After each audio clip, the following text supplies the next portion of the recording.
Welcome to Chad Hates Carbs. Today we're going to make a key lime pound cake. And unfortunately, it's a little bit more complicated than it looks, just because of the stuff that's necessary to prep all this. What is key lime? Key lime are these little baby limes. When I was growing up, my wife and I worked at a pie pantry, and they made really good key lime pie. This is not key lime pie. It's cake, so not as good, but it should still be awesome. So what are we doing? We have 3.5 cups of almond flour here. We're going to add a 1/4 cup of coconut flour to that. Then we're going to add the baking powder, which is 1 tablespoon of baking powder. Going to mix that in there. Then we're going to add a 1/2 teaspoon of salt. And we want to mix that up good. There's going to be lumps in here. It shouldn't be a big deal because we're going to end up mixing it in the KitchenAid here in a second. So this is just mostly to get it kind of mixed in a little bit. Super smooth at this point. Okay, so next thing we do is we go ahead and get the butter. We have an entire stick of butter, which is 1/2 cup.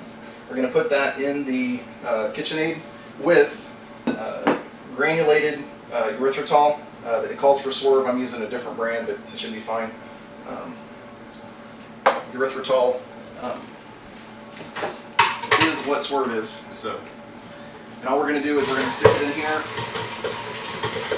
and let that get all mixed up together, and then we'll come back whenever that's taken care of. Okay, so those are mixed in. So now we're going to go ahead and add 4 eggs into this mixture, and we're going to let that stuff mix together.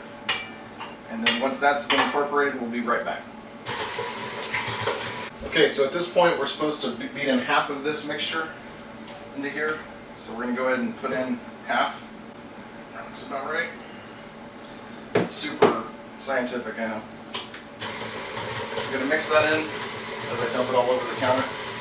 Once that's done, we're going to go ahead and mix in the other bits, which are that's what we have left. It says the almond milk, which we've got 1/2 cup of unsweetened almond milk. Then we've got 1/3 cup of key lime juice here. And then we've got 2 teaspoons of lime zest. And this lime zest is the reason that this is a very difficult recipe, because you basically have to zest all of the key limes that you squeeze, and they're very small. So trying to keep them on this, it's a process.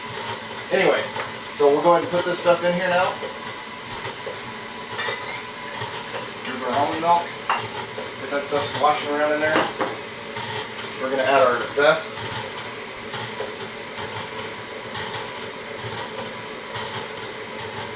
Let that all get mixed in there. Come on. I didn't work for 20 minutes on that zest to have it not come out. Alright, and then our lime juice. That stuff going. And then we go ahead and mix in the rest of the items. I'm not going to try that with this going. It didn't work very well last time even without it going. So let's try this. Alrighty. Let's get that going.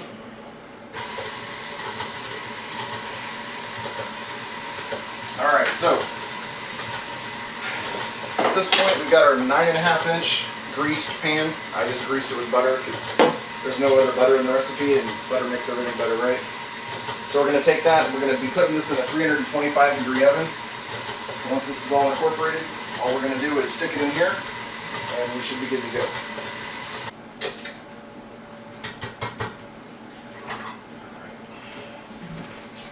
Man, that is it's definitely, pound cake is very fitting here because this is some seriously dense dough.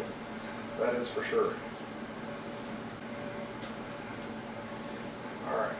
Is it dough? No, this would be batter, right? Cake batter. Bread dough. I guess dough is probably what? Yeast base, maybe? Who knows? Alright. Let's put that in there.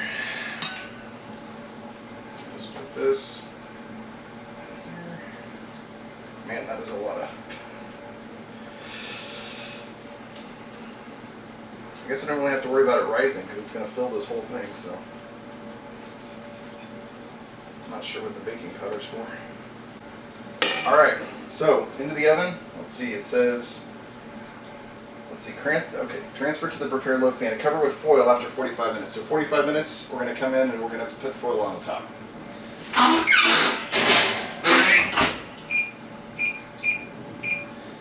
We'll see you then. Okay, good.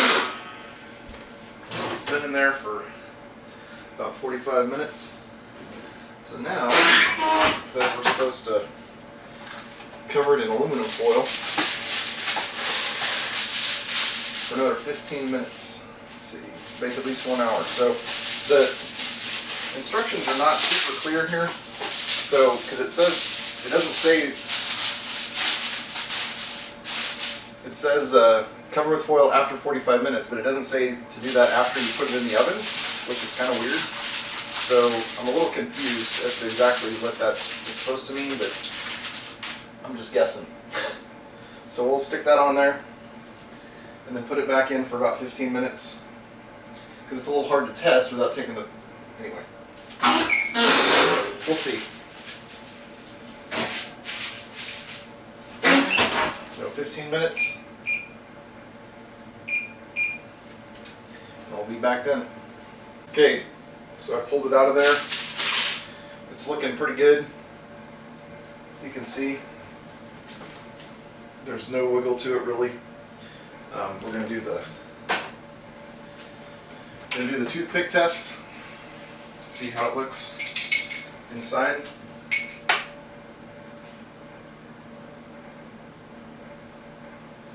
It's a little bit sticky in there,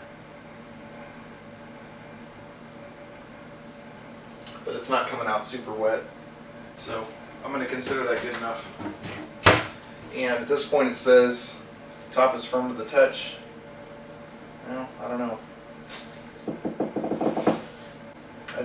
I'm nervous putting it back in there because the edges are definitely starting to get brown, and that's even with the aluminum foil on top. Alright, I think I'm just going to let it sit for 15 minutes, then flip it out and go from there. So, see you in a few. Okay, so while this is cooling, let's go ahead and make the glaze.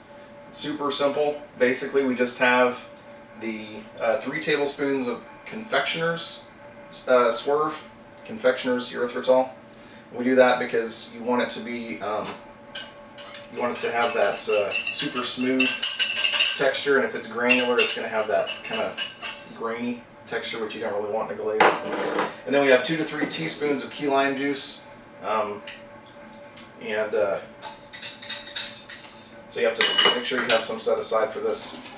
So all we're going to do is we're just going to get this all hooked up. Alrighty, there we have it. So now, it says we should be able to. There we go. Hey, that came out pretty good. I think I probably, let's see if I can put it on a plate. That looks good. I'll do this.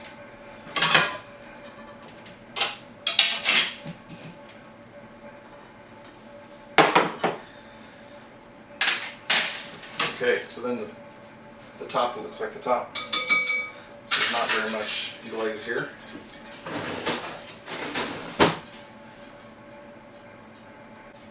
That's why I put it on the plate instead of putting it in there, so at least some of it will stay in there and maybe soak in the bottom. Alright, there we go. Drizzle over the cooled cake. And there we have it. So now let's try it. Looks like this end. I didn't get any drizzle on that far end. Kind of mush it over the edge. There we go. Alright.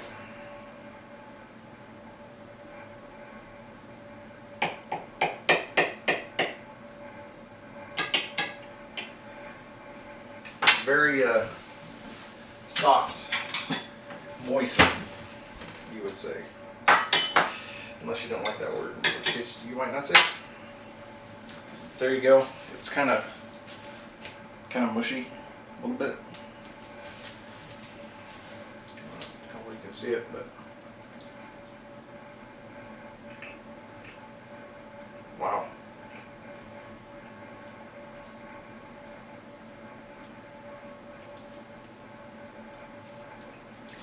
It's very lime. That's really good.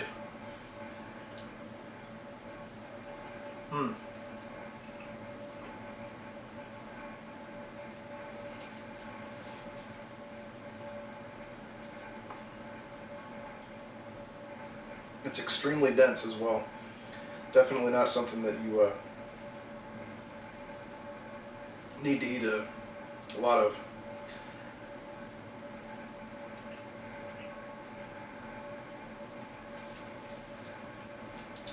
The top part, where you've got the glaze, is super intense.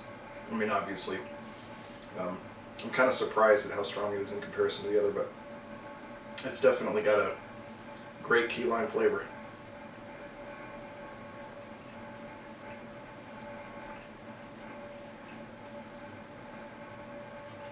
I don't know.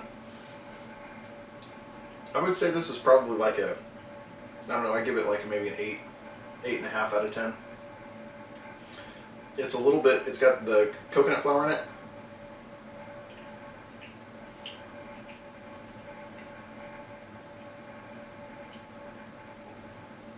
Kind of makes it more like spongy. I don't know how to explain it. It's very dense. It's like a dense pound cake. I don't know. Here, I'm going to show you the texture here. Can you see that? Kind of see that? It's kind of like almost like a biscuit. So, yeah, it's good stuff. But again, definitely something you want to not eat too much of at one sitting. So, at any rate, hope you like this one. Please like and subscribe, and I'll see you all later. Have a great day.